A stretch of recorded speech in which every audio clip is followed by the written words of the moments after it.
کہ ہم صابروں کی اولاد ہیں، ہم شاکروں کی اولاد ہیں، ہم اس غم سے ڈرنے والے، اس مصیبت سے ڈرنے والے نہیں ہیں، کیونکہ ہم سرکار کے گھرانے والے ہیں۔ یہ کربلا میں یہ یزیدی یہ ختم ہو جائیں گے۔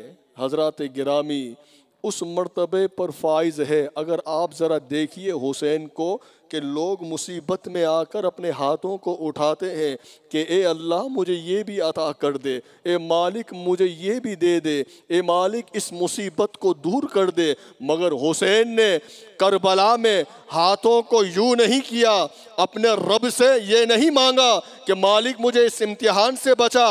یہ تو حسین کا جگر دیکھیے، ہاتھ اٹھا کر کہتے کہ مالک میرا عباس بھی لے لے۔